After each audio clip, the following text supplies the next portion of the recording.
नमस्कार दोस्तों, हमारे YouTube चैनल पर आपका फिर से स्वागत है, जिसका नाम है टीचिंग मेथड्स। दोस्तों, आज हम देखेंगे बाल विकास और मनोविज्ञान CDP और साइकोलॉजी के रीट सीटेट यूपीटेट एग्ज़ाम के लिए 15 अति महत्वपूर्ण प्रश्न देखेंगे और वेरी इंपॉर्टेंट प्रश्न है एग्ज़ाम के लिए। पहले प्रश्न पे चलते हैं मित्रों। किसी प्रकार का आदेश मिलने पर अंग संचालन करना ब्लूम के अनुसार किस प्रकार का मनोविज्ञात्मक कौशल है? प्रश्न मित्रों NCERT बुक से, RBSE की बुक से और इसके अलावा जो प्रसिद्ध लेखकों की जो हमारे राजस्थान में चलती है बुकें, उनसे प्रश्न लिए हुए हैं। ठीक है, तो देखते हैं। पहला प्रश्न बहुत ही अच्छा प्रश्न है और ऐसे प्रश्न नए प्रकार के प्रश्न हैं जो आपने देखे नहीं अभी तक ना। किसी प्रकार का आदेश मिल रहा है ना, उस आदेश मिलने पर अंग संचालन करना, कोई क्रियात्मक गतिविधि करना। ब्लूम के अनुसार, ब्लूम की टेक्सोनॉमी में उसने 3 प्रकार का वर्गीकरण किया है ना। एक ज्ञानात्मक, एक भावात्मक और एक क्रियात्मक। तो यहाँ बताया है किस प्रकार का मनोगत्यात्मक, क्रियात्मक या मनोगत्यात्मक कौशल है, किस प्रकार का है। तो बता दूं आपको कि ब्लूम ने ज्ञानात्मक, भावात्मक और फिर आता है क्रियात्मक या मनोगत्यात्मक तीसरा। ठीक है, इस मनोगत्यात्मक को आपको बता दूं मैं 6 भागों में ब्लूम ने बांटा है। कितने भागों में मित्रों? 6 भागों में बांटा है। ठीक है, 6 भागों में बांटा है। उसमें से देखिए 4 तो ये आ गए, आधारभूत संचालन, शारीरिक योग्यताएं, प्रत्यक्षीकरण योग्यताएं और सांकेतिक संप्रेषण। 4 ये आ गए। आपको कमेंट बॉक्स में आज का यही प्रश्न है कि बाकी जो 2 बचे हैं वो कौन से बचे हैं, ये आपको कमेंट बॉक्स में कमेंट टाइप करना। ठीक है, तो देखिए इनके बारे में देख लेते हैं ये क्या है।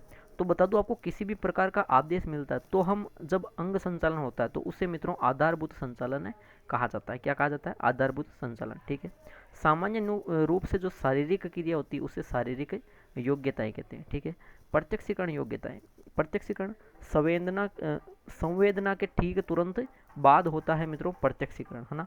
संवेदना के ठीक तुरंत बाद होता है प्रत्यक्षीकरण। ठीक है, तो इसमें देखिए आपको बता दूं मैं कि जैसे किसी चीज़ की मान लो कि पहले गंध आई, है ना, तो गंध आई उतना अनुभूत करना वो तो हो जाती है मित्रों संवेदना। ठीक है, अब ये गंध किस चीज़ की आई, है ना, ये गंध किस चीज़ की आई, उसका अर्थ व्याख्या स्पष्ट करना वो होता है मित्रों प्रत्यक्षीकरण। ठीक है, सांकेतिक संप्रेषण यानी संकेतों के माध्यम से बोलना, है ना, बिना बोले ही भाव प्रदर्शित करना, यह सांकेतिक संप्रेषण कहलाता है। ये जब क्रियात्मक या मनोवैज्ञात्मक कौशल पढ़ोगे आप ब्लूम का, ठीक है, तब उसमें 6 प्रकार है, उनमें से ये 4 प्रकार आ रखे। ठीक है मित्रों, अच्छा प्रश्न है, वेरी इंपॉर्टेंट प्रश्न है। पहले प्रश्न में मित्रों विकल्प नंबर 1 बिल्कुल सही उत्तर होगा। आगे बढ़ते हैं प्रश्न संख्या 2 के लिए।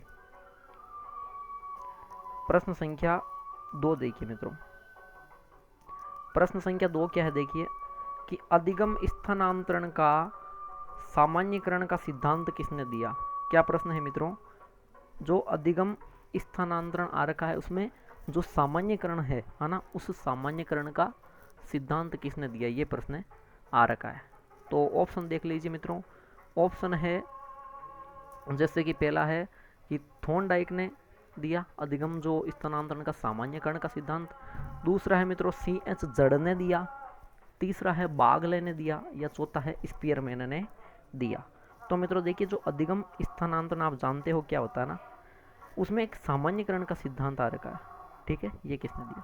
तो देखिए थॉर्नडाइक ने, पिछले रीड में एग्जाम प्रश्न आया था ना, अधिगम स्थानांतरण के ही यहाँ पे ये चारों विकल्प ला रखे। ठीक है, जो अधिगम स्थानांतरण के सिद्धांत है मित्रों, उनमें देखिए सामान्यकरण का सिद्धांत यानी कि किसी चीज़ के नियम बना देना, एक जगह से जो भी सीखा दूसरी जगह उपयोग करना ना, तो ये सामान्यकरण का सिद्धांत है जिसमें नियम बनाए जाते हैं, सिद्धांत बनाए जाए। CH जड़ ने दिया था मित्रों। ठीक है, थॉर्नडाइक ने कौन सा दिया? थॉर्नडाइक ने दिया समान तत्वों का, या जिसे कहूँ अनुरूप तत्वों का। 2 समान तत्व मिलते हैं, जैसे इतिहास का भूगोल से समझना, समान तत्व या अनुरूप तत्वों का सिद्धांत किसने दिया? थॉर्नडाइक ने। ये प्रश्न रीट में आ चुका है। ठीक है, बागले की बात करूं मित्रों, बागले ने दिया था आदर्श या मूल्य का सिद्धांत, है ना, आदर्शों या मूल्यों का सिद्धांत बागले ने दिया। स्पीयर ने, तो स्पीयर ने दिया था जनरल फैक्टर और स्पेसिफिक, है ना, यानी कि स्पेशल नहीं स्पेसिफिक होगा। ठीक है, यानी कि सामान्य और विशिष्ट बुद्धि का सिद्धांत अधिगम स्थानांतरण के अंतर्गत स्पीयरमैन ने दिया।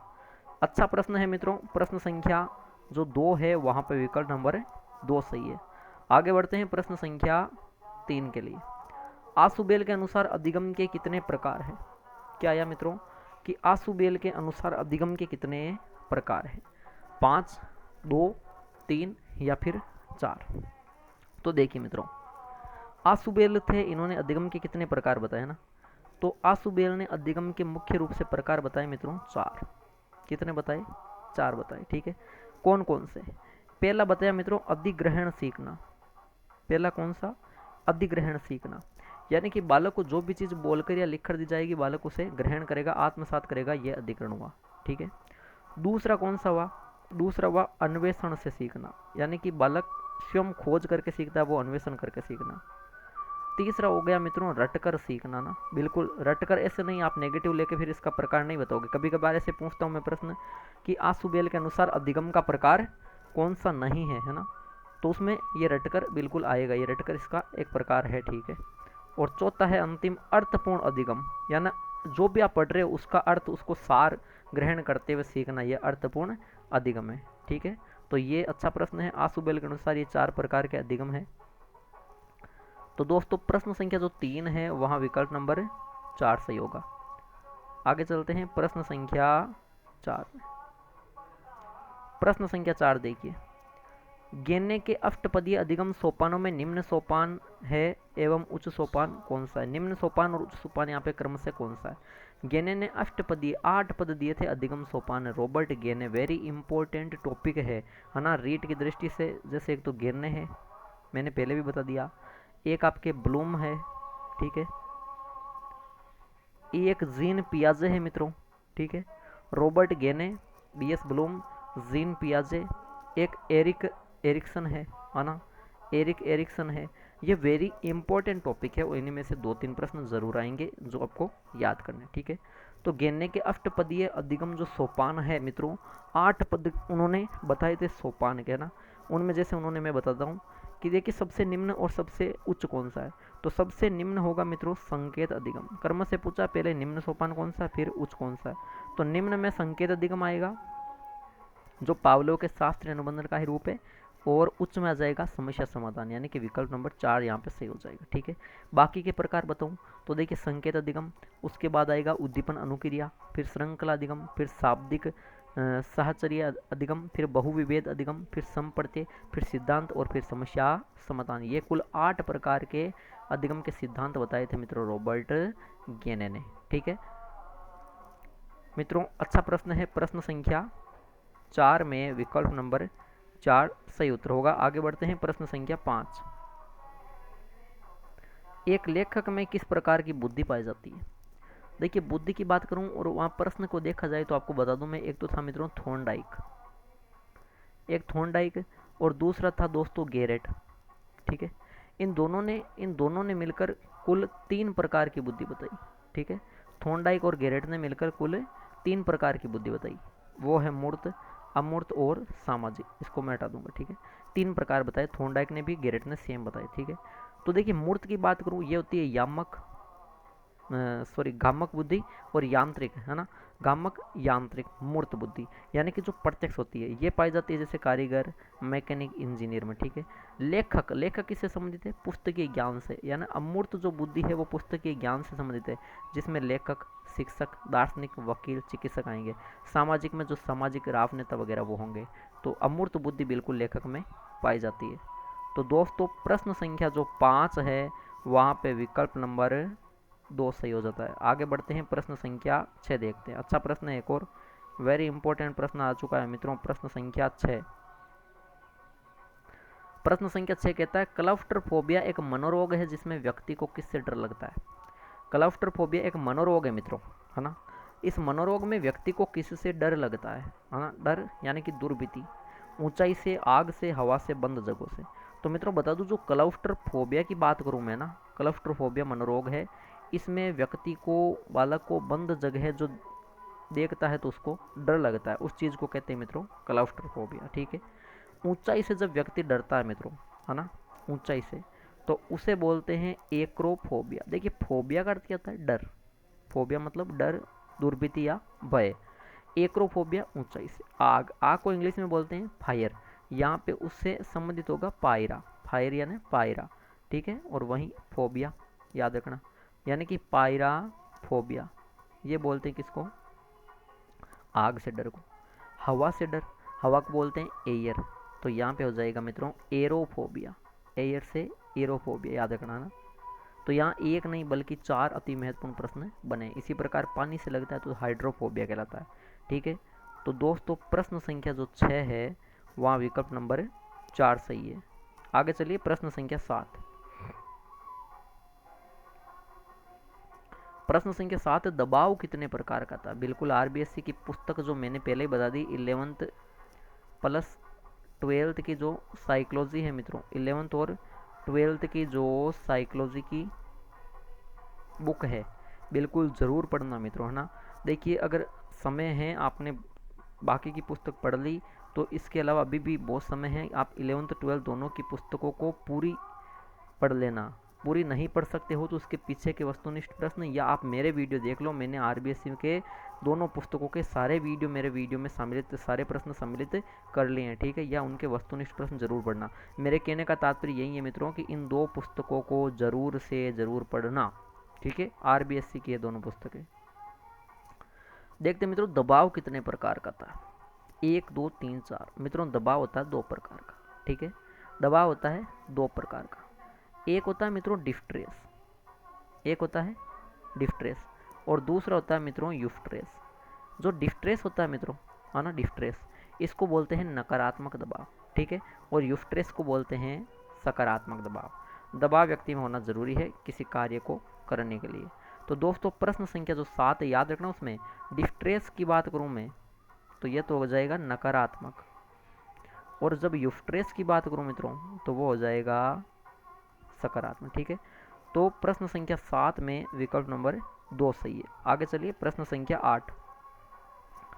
प्रश्न संख्या 8 देखिए मित्रों, अच्छा प्रश्न है, वेरी इंपॉर्टेंट प्रश्न है। प्रश्न संख्या 8, तस्वीर कुंठा परीक्षण का अध्ययन किसने किया? घुमा फिरा कर आ सकता है। तस्वीर कुंठा परीक्षण, तस्वीर कुंठा, कुंठा कोई मित्रों अवसाद बोला जाता है, कुंठा कोई भग्नाशा बोला जाता है, यानी कि अवसाद, कुंठा या भग्नाशा, जिसे इंग्लिश वर्ड है फ्रस्ट्रेशन, है ना। तो इस फ्रस्ट्रेशन में मित्रों चिंता, दबाव, क्रोध सभी शामिल है ना। तो तस्वीर यानी कि पिक्चर, कुंठा का फ्रस्ट्रेशन और परीक्षण का टेस्ट, पीएफटी भी बोल सकते हैं। पीएफटी का अध्ययन किसने किया? पीएफटी परीक्षण किसने किया? तो तस्वीर कुंठा परीक्षण किसने किया? आइजेंक, एडलर, रोजेनविक या सेल्वे ने? मित्रों रोजेनविक ने किया। किसने किया? रोजेनविक ने तस्वीर कुंठा परीक्षण, पीएफटी परीक्षण किया था, जिसमें 24 कार्टून होते हैं। 24 कार्टून या 24 तस्वीरें होती है। ठीक है, बालक को कार्ड दिया जाता है, उसके माध्यम से जो भी उसमें अवसाद या कुंठा भग्नाशा रहती है मित्रों, वो बालक अपने आप कार्ड की पूर्ति करते, कार्ड पे प्रश्न लिखे होते हैं, उनकी पूर्ति करते करते वो उत्तर बताता चलता है। ठीक है, तो दोस्तों प्रश्न संख्या जो 8 है आपके, वहाँ पे विकल्प नंबर 3 सही हो जाता है। आगे चलते हैं, प्रश्न संख्या 9 देखते हैं। एक मानसिक रूप से स्वस्थ व्यक्ति हर नई स्थिति समझता है, इसका तात्पर्य है। एक मानसिक रूप से स्वस्थ व्यक्ति हर नई स्थिति को समझता है, तो इसका मतलब क्या है? कहीं भी समायोजित नहीं हो पाता है। देखिए वो मानसिक रूप से संतुलित है, मानसिक रूप से स्वस्थ है, तो वो कहीं भी समायोजित नहीं हो पाता है, गलत। कहीं भी समायोजित नहीं होता, गलत। अच्छी प्रकार से वो कहीं भी समायोजित हो सकता है मित्रों। क्यों? क्योंकि वो मानसिक रूप से स्वस्थ है, और मानसिक रूप से स्वस्थ व्यक्ति की पहचान होती है कि वो समायोजन आसानी से कर लेगा, है ना। शांतिप्रद जीवन जी लेगा या नहीं जी पाएगा, इसको बैठाएंगे, और वो बिल्कुल उचित व्यवहार, सही व्यवहार करेगा। ठीक है, तो दोस्तों जो प्रश्न संख्या आपके 9 है, वहाँ पे विकल्प नंबर 2 सही है। आगे चलिए प्रश्न संख्या 10। नवीन विचारों का सृजन व मौलिक चिंतन आवश्यक गुण किसका है? जो नवीन विचार है उनका सर्जन करना, उनकी रचना करना, या कह सकता हूँ उनका उत्पादन करना। उनकी सर्जन करना, उनका रचना करना, उनका उत्पादन करना, किनका? नए विचारों का, नवीन विचारों का ना। या साथ में मौलिक चिंतन भी आ रखा। यह आवश्यक गुण किस चीज़ का मित्रों? सामाजिकता का नहीं है, बुद्धिमत्ता का भी नहीं है, तो उक्त सभी भी नहीं होंगे ना। इसमें कहेंगे हम मित्रों सृजनात्मकता, यानी कि जिसे बोलते हैं क्रिएटिविटी, रचनात्मकता। ठीक है, नवीन चीज़ें बना रहा है, नवीन चीज़ों का, विचारों का सर्जन, मौलिक चिंतन, ये मौलिकता, नवीनता, है ना, रचना करना, ये सारे सृजनात्मकता से संबंधित है। सृजनात्मकता से किस प्रकार का चिंतन संबंधित है मित्रों? अपसारी चिंतन। किस प्रकार का? याद रखना, अपसारी चिंतन। ठीक है, तो दोस्तों अच्छा है, प्रश्न संख्या जो 10 है वहाँ पे विकल्प नंबर 2 सही है। आगे बढ़ते हैं प्रश्न संख्या 11। तरल बुद्धि का विकास किस अवस्था में होता है? देखिए मित्रों, एक है तरल बुद्धि, यानी कि तरल व ठोस बुद्धि का सिद्धांत किसने दिया। एक तो पढ़ेंगे तरल बुद्धि, एक बताऊंगा आपको ठोस बुद्धि, है ना। तरल और ठोस का ये सिद्धांत किसने दिया? ये दिया मित्रों आर.बी. केटल ने। ठीक है, आर.बी. केटल ने 1963 और 1987 में ये सिद्धांत दिए थे। ठीक है, अच्छा प्रश्न है घुमाया हुआ प्रश्न मित्रों। तो देखिए जो तरल बुद्धि है, तरल बुद्धि को इन्होंने ये बताया कि यानी कि क्रम से नाम कैसे चलता है, ठोस व तरल नहीं है, तरल व ठोस बुद्धि, तरल व ठोस। तो तरल, इस पर प्रभाव पड़ता है मित्रों आनुवांशिकता का। ठोस बुद्धि विकसित होती है मित्रों वातावरण में। ठीक है, इसके अलावा बात करूं जो तरल बुद्धि का विकास होता है मित्रों किशोर अवस्था में। कब? किशोर अवस्था में। जबकि जो वातावरण से परिपूर्ण ठोस बुद्धि है वो होती है मित्रों वयस्क अवस्था में। ठीक है, अच्छा प्रश्न है, याद रखिए मित्रों, प्रश्न संख्या जो 11वां है वहां पे विकल्प नंबर 3 सही है। आगे बढ़ते हैं प्रश्न संख्या 12वां। प्रश्न संख्या 12वां है मित्रों, ज्ञानात्मक पक्ष के मध्यम स्तर में शामिल है। देखिए ज्ञानात्मक पक्ष भावात्मक क्रियात्मक ब्लूम ने दिया था। ठीक है, जब ब्लूम में ज्ञानात्मक दिया तो देखिए यहाँ पे मैं बता देता हूँ आपको स्तर। ठीक है, उसने 3 स्तर बताए और इधर बता देता हूँ मित्रों वर्ग। स्तर में उसने सबसे पहले बताया निम्न। ठीक है, जिसमें 3 आते हैं, ज्ञान आएगा, क्रम से भी याद रखना, बोध आएगा और प्रयोग या अनुप्रयोग आएगा। ठीक है, इसके बाद उन्होंने नीचे बताया था मध्यम, यानी कि लिखा भी ऐसे उसने क्रम से ना, निम्न मध्यम उच्च। मध्यम में उसने 2 बताए, एक बताया मित्रों विश्लेषण और एक बताया मित्रों संश्लेषण। आप स्क्रीनशॉट बिल्कुल ले सकते हो। और उच्च में एक बताया था इन्होंने मूल्यांकन। यानी याद रखने का तरीका है, निम्न में 3, मध्यम में 2 और उच्च में 1। ठीक है, 3, 2, 5 और 1 6। ज्ञानात्मक पक्ष में 6 बताए थे। ठीक है, ब्लूम ने बताया ज्ञानात्मक क्रियात्मक भावात्मक। क्रियात्मक इसी वीडियो में प्रश्न में पढ़ चुका है। ठीक है, तो ज्ञानात्मक क्रियात्मक 2 ऐसे ही तैयार हो गए और एक दिन भावात्मक पढ़ लेंगे अगले वीडियो में। तो इस प्रकार पूरा ब्लूम का यहाँ पे हो जाएगा ना। तो देखिए ज्ञान बोध प्रयोग निम्न में आ जाएंगे। यहाँ पूछा है मध्यम में, प्रयोग ये भी निम्न में आ जाएगा, मूल्यांकन उच्च में आ जाएगा ना, विश्लेषण और संश्लेषण ये 2 मध्यम में आएंगे। ठीक है, तो मित्रों अच्छा प्रश्न है। प्रश्न संख्या जो 12वां है दोस्तों वहाँ पे विकल्प नंबर 4 सही है। आगे बढ़ते हैं प्रश्न संख्या 13वां। निःशक्त बालकों की शिक्षा के लिए प्रावधान किया जा सकता है।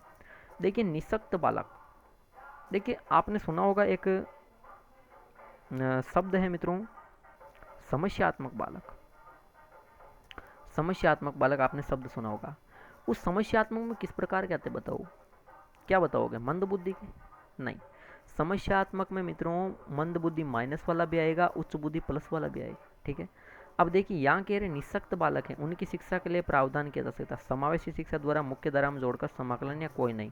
तो कोई नहीं होगा, अच्छी तरह से आकलन नहीं होगा, मुख्य धारा में जोड़कर नहीं होगा, इनसे होगा मित्रों समावेशित शिक्षा द्वारा। समावेशित, समावेश का अर्थ क्या होता है? यानी कि एक तो जो सामान्य बालक है उनको और जो विशिष्ट बालक, सॉरी ये समस्यात्मक शब्द नहीं है, ये मित्रों विशिष्ट बालक है। विशिष्ट बालक मतलब जिसमें पिछड़े भी आए और होशियार भी आ जाए, है ना। तो सामान्य और विशिष्ट, ये निःशक्त बालक विशिष्ट में आएंगे ना। सामान्य बुद्धि के बालक, विशिष्ट बुद्धि के बालक, सारे बालकों को जब एक साथ पढ़ाया जाएगा वो होती है समावेशी शिक्षा। दोस्तों प्रश्न संख्या जो 13वां है वहां विकल्प नंबर 1 सही है। आगे चलिए प्रश्न संख्या 14वां। निम्न में से कौन सी एक मानसिक क्रिया नहीं है?